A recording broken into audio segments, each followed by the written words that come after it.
What's up my people? My name nianze kwa majina. Mimi natambulika kwa serikali kama Nikki Harnold Amenya. Lakini hiyo majina ni ngumu sana. Kuna watu wananiita majina fulani lakini mimi ningependa uniite prof or Mr. CEO. Don't mind. So Mr. CEO, yeah? Tell us about this child of yours called Hepi Music. Well, Hepi Music, being the CEO of Hepi Music, Hepi Music is a vibe, Kenyan vibe. You know, Hepi is like a transition between Swahili and Sheng. Hepi is a Kenyan spirit, where it encompasses the entertainment aspect and the art aspect, majorly music.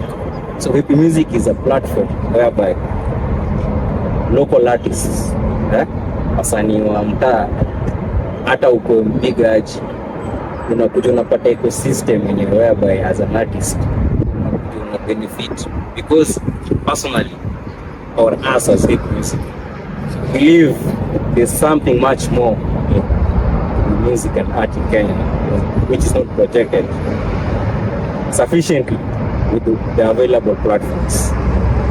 So how did this idea about Hepi Music come about? What problem did you see that needed to be solved that you formed Hepi Music from? The idea came about like this. You see, majorly the existing platforms in the industry so far is Spotify, YouTube, Apple Music, and also let's say Boomplay, the extension of Mundo, and let's say Deezer. And for you to be able to reap as an artist, you have to be big. You have to be really big because you're competing with some heavyweights in the international arena. But in an unfair advantage to the international artists, because if you ask me, the Kenyan market is the biggest in terms of music in Africa. Ukiangalia msanii akitoka Nigeria, if he has to set it off, him or her, lazima akuje Kenya first as the launch pad. Same thing in Tanzanian artists. Same thing in Ugandan artists. Look at that guy ule wa ile challenge ilikuwa inaitwaje? Ile Ozambe. Yeah. Alipo hit UG, alikuja Kenya so that he launch the rest of the market here. But this market is not benefiting the local artists. So this is what Hepi is coming in to do. This ecosystem. Ona, hii shamba ni yetu. Usilete majirani walime na wafune waende watu waje. Hepi Music inafaa benefit at least minimum requirement the local artists. So what challenges have you experienced in starting up this company of yours, and how have you overcome those challenges of yours? Well, if I may say, hakunanga kitu ina challenge. No, especially for music and art in Kenya. It may seem like ni kitu yenye iko na existence, but trust me, from my interaction with artists, there's a lot of talent in Kenya. It's not that it's not immense.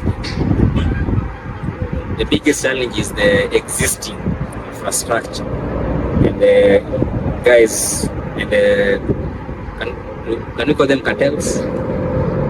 You know, there are certain structures in this ecosystem which will determine you if you are a hit or a miss. Yeah. I'm sure you've heard some guys in Nasanga, why is this music not big? Yeah.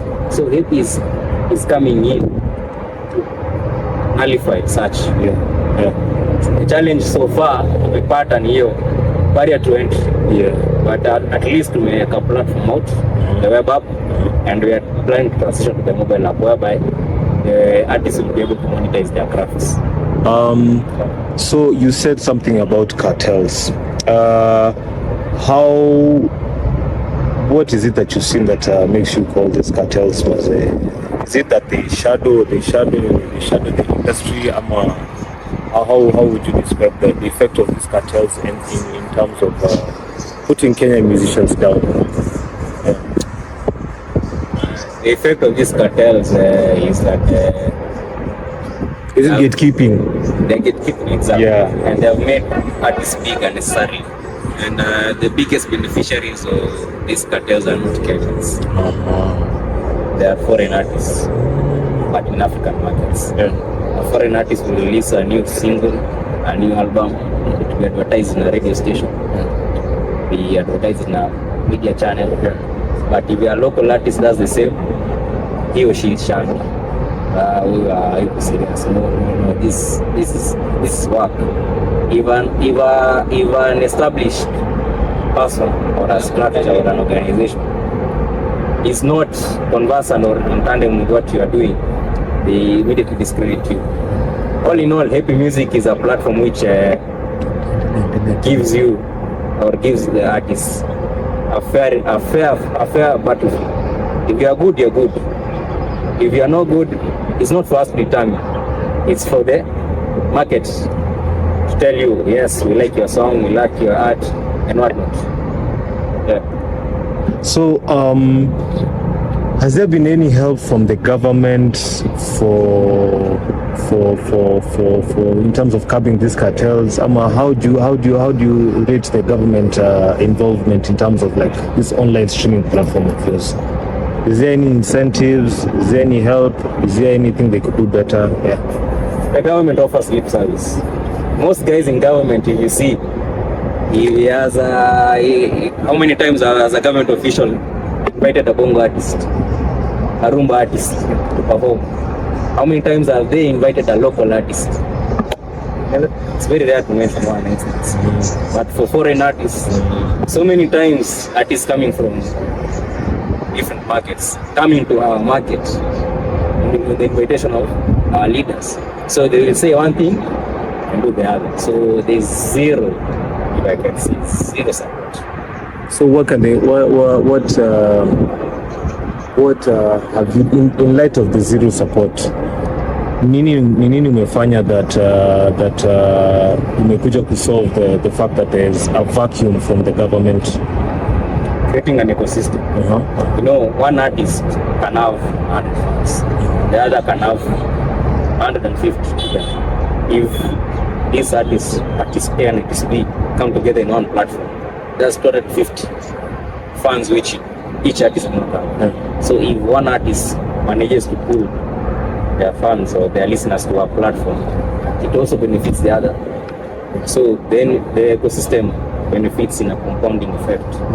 Eventually, in a long enough time, you will not need to beg promoters for gigs.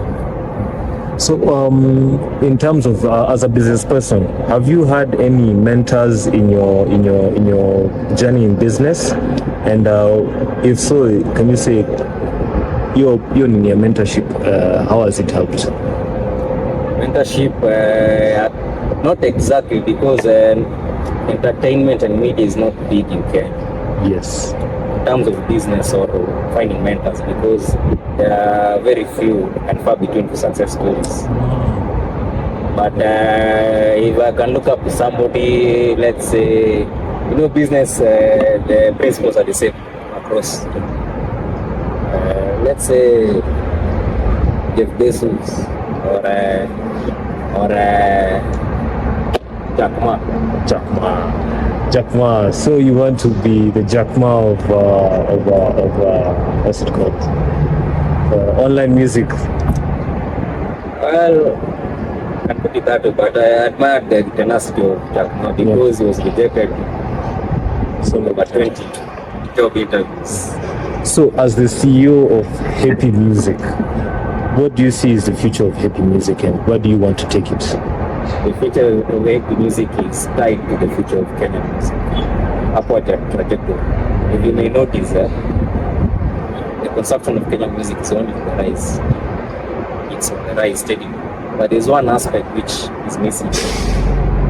The commercialization, monetization of music. A lot of music is doing rounds. It's doing rounds. DJ mixes, challenges. Ukiingia kwa mat, ngoma yako inacheza, lakini where is the money?